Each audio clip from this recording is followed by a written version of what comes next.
네, 오늘 말씀은 호세아 8장 4절에서 7절 말씀입니다. 호세아 8장 4절에서 7절 말씀. 네, 제가 보는 성경으로는 구약 성경 1263페이지 있습니다. 1263페이지 부분. 네, 호세아 8장 4절에서 7절 말씀입니다. 네, 오늘 하나님께서 주신 말씀이라고 믿고 우리 믿음으로 함께 합독하겠습니다.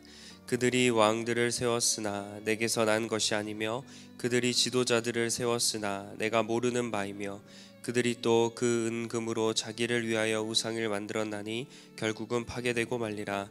사마리아여 내 송아지는 버려졌느니라. 내 진노가 무리를 향하여 타오르나니 그들이 어느 때에야 무죄하겠느냐. 이것은 이스라엘에게서 나고 장인이 만든 것이라. 참 신이 아니니 사마리아의 송아지가 산산조각이 나리라. 그들이 바람을 심고 광풍을 거둘 것이라. 심은 것이 줄기가 없으며 이삭은 열매를 맺지 못할 것이며 혹시 맺을지라도 이방 사람이 삼키리라. 아멘. 네, 오늘 궂은 날씨 속에서도 하나님께 기도하러 오신 모든 분들에게 하나님의 응답과 또 마음의 시원함을 경험하시게 되는 귀한 시간 되길 간절히 소망합니다. 네, 이스라엘 백성은 하나님께 선택받은 자녀로서 당연히 하나님의 말씀대로 살아야 했습니다.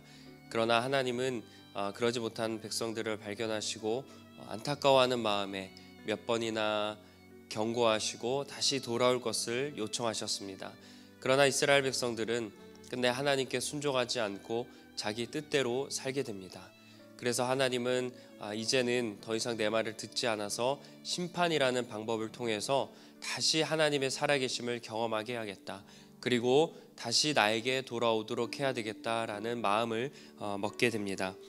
하나님은 언약을 어기고 율법을 버린 백성들이 말로만 나의 하나님, 나의 하나님이라고 하는 것을 책망하십니다. 그러니까 이스라엘 백성들이 하나님을 아예 포기한 것은 아닙니다. 하나님을 외형적으로 믿는 척하지만 또 반대로 우상을 섬겼던, 그러니까 혼합적인 모습을 보여주었기 때문에, 그리고 그 점에 있어서도 하나님을 더 신뢰한 것이 아니라 우상을 더 믿고 따랐기 때문에 하나님은 그 모습을 안타까워하신 겁니다. 오늘 말씀에서도 보면 백성들이 말로는 나의 하나님, 나의 하나님이라고 외친다는 겁니다. 근데 이 백성들이 간절한 마음으로 하나님, 하나님이라고 외친 게 아닙니다. 어려움을 해결하기 위해서 나의 하나님, 나의 하나님이라고 외친 겁니다. 그러면 어려울 때만이라도 하나님을 간절하게 매달렸느냐? 그것도 아닙니다. 이렇게 나의 하나님, 나의 하나님이라고 해놓고는 주변 강대국들을 의지하는 모습을 보여줍니다. 그리고 자신들의 왕국이나 그 성읍들을 견고하게 세웠다라고 말씀합니다. 그러니까 한마디로 하나님을 의지하는 척하나 실상은 주변 강대국을 의지했고 나아가 자신들의 힘을 기르는데 집중했다라는 겁니다. 그리고 이어서 왕들과 지도자들이 임명되는 과정을 쭉 보여주는데요. 사실 이스라엘이라는 나라는 하나님이 세운 나라입니다. 당연히 이스라엘 왕들도 하나님이 선택받은 사람이 왕으로 임명되었습니다. 우리가 초창기만 봐도 사울과 다윗과 솔로몬만 보아도 다 하나님께서 임명한 사람들이 왕으로 되었습니다. 그런데 어느덧 이 말씀을 보니까 하나님이 임명한 사람이 왕이 되는 게 아니라 자기들이 원하는 사람들이, 그리고 자기가 원하면, 내가 왕이 되길 원하면 심지어 살인과 반역까지 불사르면서 왕 자리에 올랐다라고 말씀합니다. 그러니까 하나님께서 주시는 주권을 인정하지 않고 본인들의 희망과 본인들의 탐욕을 더 크게 보여주었다라는 말씀입니다. 그래서 본문 당시에는 하나님께 선택받은 사람들이 왕이 된 게 아니라, 지도자들도 하나님이 뽑은 사람이 된 것이 아니라 본인들의 이익에 따라 왕이 되고 지도자들이 되었다라는 모습을 보여주고 있습니다. 그리고 이런 모습들을 통해서 하나님께서 하시는 말씀이 우상 나라들, 우상을 섬기는 나라들과 별반 차이가 없다. 하나님을 믿는 자녀들인데 믿음을 가지고 무언가를 해야 되는데 우상을 섬기는 나라들과 차이가 없이 전혀 믿음이 아니라 자기들의 욕심, 그리고 우상의 정욕, 그런 것들로 우리 나라가, 이스라엘 나라가 다스리고 있다라는 것을 하나님께서 이 선지자를 통해 아주 정확하게 보여주고 계십니다. 그리고 심지어 제사를 드리긴 했습니다. 그러나 제사를 드려야 되는 그런 과정을 무시하고 율법을 무시한 채 자기 마음대로 제사를 드렸다고 합니다. 그리고 또 안타까운 구절이 창조주 하나님을 기억하지 않았다라는 말씀이 있습니다. 그러니까 그들은 무엇을 하든지 하나님을 의식하지 않고 그냥 본인들의 마음대로 했다라는 말씀입니다. 이렇게 하나님은 쭉 이스라엘 백성들이 자신을 신뢰하지 않고 자기들이 원한 대로 했다라고 말씀하시면서 한 가지 결론을 내리십니다. 그러면 그들이 원하는 대로 했을 때 결론이 좋았느냐? 전혀 그렇지 않습니다. 그들의 결론은 멸망이었습니다. 그들은 자기들이 원하는 대로 하면, 내 계획대로 하면, 내 마음대로 하면 잘 될 것이라 생각했습니다. 하지만 그들의 결론은 재앙이었고 멸망이었다라고 말씀합니다. 그래서 여기서 우리가 알 수 있는 것은 하나님 말씀대로 살고 하나님 말씀대로 거하는 그 삶이 진정한 축복이고 평안이고 행복인 줄 믿습니다. 이런 이스라엘 백성들을 보면서 우리도 내가 하나님의 방법대로 한다고 말은 그렇게 말로만 나의 하나님 찾지만 정작 그 행동에 있어서는 내가 원하는 대로 하고 있지는 않은가? 내가 하나님의 길에 순종하겠습니다라고 말은 하면서 정작 하나님이 순종하라고 하시는 것에는 순종하지 않은 나의 모습이 있지는 않은가라는 점을 돌아보게 됩니다. 여기에서 알 수 있는 건 하나님을 믿는다고 해서 자동적으로 내가 하나님의 뜻대로 행동한다는 건 아닙니다. 이스라엘 백성들은 하나님의 구원받은 자녀였습니다. 그렇다고 해서 그들이 자동적으로 모든 일을 행할 때 믿음의 행동이었냐? 그건 아니었다는 겁니다. 그래서 우리가 하나님께 구원받은 백성이라 할지라도 늘 하나님께 기도하고 하나님께 구하지 않고 하나님을 의식하지 않으면 우리가 하나님의 길에서 벗어날 수 있다는 겁니다. 근데 우리는 교회 안에 다니고 내가 예배를 드리고 하나님의 말씀을 사모한다라고 하면 내가 당연히 자연스럽게 하는 일들이 거룩하다고 생각합니다. 그러나 오늘 백성들처럼 말로는 나의 하나님이라고 하지만 정작 나의 행동과 생각은 내 육신의 소욕대로 할 수 있다라는 메시지를 하나님께서 우리에게 전해주고 계십니다. 특히 4절을 보니까 이스라엘 백성들이 우상을 만들었는데 누구를 위해서 우상을 만들었다고 합니까? 자기를 위해서. 하나님을 믿어도 자기를 위한 신앙생활을 할 수 있다는 겁니다. 하나님께서 십계명에서 강조하시지 않았습니까? 자기를 위해서 너희를 위하여 우상을 만들지 말라. 하나님이 경고했던 그 일이 시대가 지났더니 그렇게 동일하게 자기를 위한 신앙생활을 하고 있었다는 겁니다. 나를 위한 신앙생활, 우리가 믿음이 성장하고 또 하나님을 알아갈수록 경계해야 되는 것 중에 하나가 나를 위한 신앙생활을 할 때가 있습니다.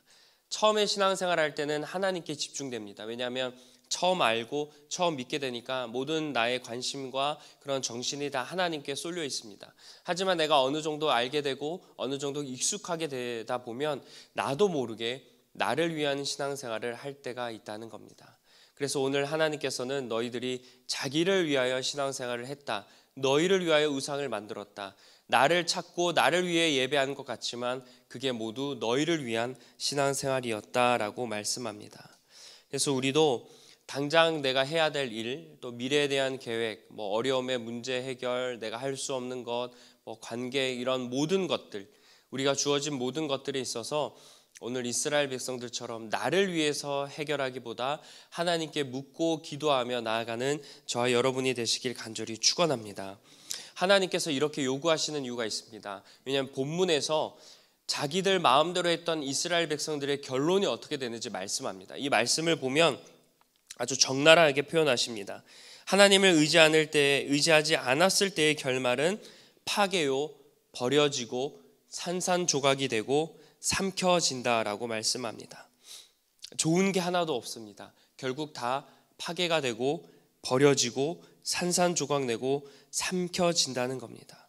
그래서 하나님은 우리를 위해서 너희들이 이러한 결과를 맺지 않고 나의 안에 거했을 때 참된 평안과 은혜를 누릴 수 있으니 하나님은 너희를 위한 신앙을 버리고 나에게 돌아오라고 말씀하시는 줄 믿습니다. 그래서 오늘 본문을 통해서 사실 하나님의 엄한 말씀처럼 보이지만 우리는 그 이면에 담긴 하나님의 사랑을 느껴야 될 줄 믿습니다. 너희는 멸망하지 말라고.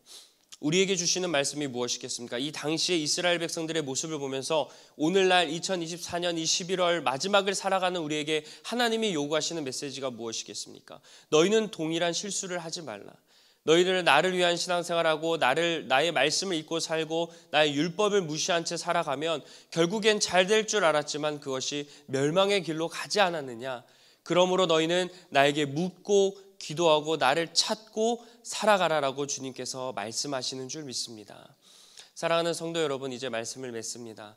올해도 우리가 얼마 남지 않았습니다. 이 얼마 남지 않은 그 기간 동안 나의 모든 것을 하나님께 간구하는 저와 여러분들에게 간절히 축원합니다. 그리고 또 미래에 대한 내년에 대한 또 계획도 세워야 될 시기가 다가오지 않습니까? 그때 내 생각과 내 판단대로 자기를 위하여 나를 위하여 세우지 말고 하나님께 기도하며 세우는 저와 여러분이 되길 간절히 축원합니다. 우리가 기도하다 보면 내가 이것까지도 하나님께 기도해야 될까라는 것들이 있습니다. 이런 사소한 것까지 내가 하나님께 기도해야 돼? 이거는 기도하지 않고 내가 해결해야 되지라고 우리가 생각되는 기도 제목들이 있을 겁니다. 그런데 여러분, 모든 것을 하나님께 다 기도하시길 바랍니다. 이걸 기도해야 된다, 안 돼야 된다의 결정은 내가 하는 게 아니라 누가 하시는 겁니까? 하나님이 하시는 겁니다. 기도하시게 되면 하나님이 지혜를 주시고 길을 알려주시게 될 줄 믿습니다.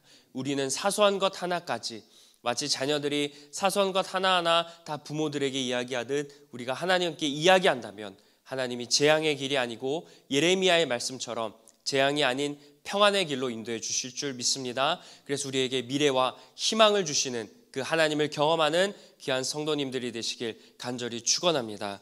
기도하겠습니다. 사랑의 하나님, 오늘도 계속해서 이 호세아 말씀을 통해 어떻게 보면 조금은 우리에게 무거운 그런 말씀을 나눴습니다. 그러나 그 말씀의 이면에 담긴 하나님의 사랑과 또 하나님의 간절한 외침을 들을 수 있는 오늘 이 시간 되길 원합니다. 너희들은 멸망하지 말라고, 너희들은 똑같은 길을 밟지 말라고 하나님께서 오늘 이 말씀을 우리에게 주신 줄 믿습니다. 하나님은 우리를 너무나 사랑하셔서 죄악의 길로 가기보다 의로운 길로, 선한 길로, 생명의 길로 가기 위해서 오늘 이 말씀을 우리에게 주신 줄 믿습니다. 따라서 오늘부터 우리는 나를 위한 신앙생활을 벗어버리고 말로만 하나님 하는 신앙을 벗어버리고 나의 모든 것 하나하나 사소한 것까지도 하나님께 묻고 구하는 우리 모두가 되게 하여 주시옵소서. 그래서 우리의 모든 것은 하나님께 있음을 인정하고 오로지 하나님만 신뢰하며 남은 한 해를 잘 마무리하는 우리 귀한 꿈의 교회 성도님들 될 수 있도록 하나님 축복하여 주시옵소서. 모든 말씀 예수 그리스도의 이름으로 기도합니다. 아멘. 주기도 오늘 예배를 마칩니다. 하늘에 계신 우리 아버지여, 이름이 거룩히 여김을 받으시오며 나라가 임하시오며 뜻이 하늘에서 이루어진 것 같이 땅에서도 이루어지이다. 오늘 우리에게 일용할 양식을 주시옵고 우리가 우리에게 죄 지은 자를 사하여 준 것 같이 우리 죄를 사하여 주시옵고 우리를 시험에 들게 하지 마시옵고 다만 악에서 구하시옵소서. 나라와 권세와 영광이 아버지께 영원히 있사옵나이다. 아멘. 네, 오늘 우리에게 주신 말씀을 놓고 또 하나님께서 나에게 이런 축복의 말씀, 생명의 말씀을 주셨구나 라는 그 말씀을 가지고 여러분 단 5분이라도 기도하시고 또 교회와 나라와 민족과 여러분의 가정과 직장과 일터와 그 모든 것 위에 특별히 꿈의 교회를 위해서 그리고 마지막으로 지금 진행 중인 아와 기도회를 위해서 우리 간절하게 기도하고 하루를 시작하도록 하겠습니다. 기도하겠습니다. 사랑의 하나님, 오늘도 우리에게 귀한 한 날을 허락해 주시옵소서.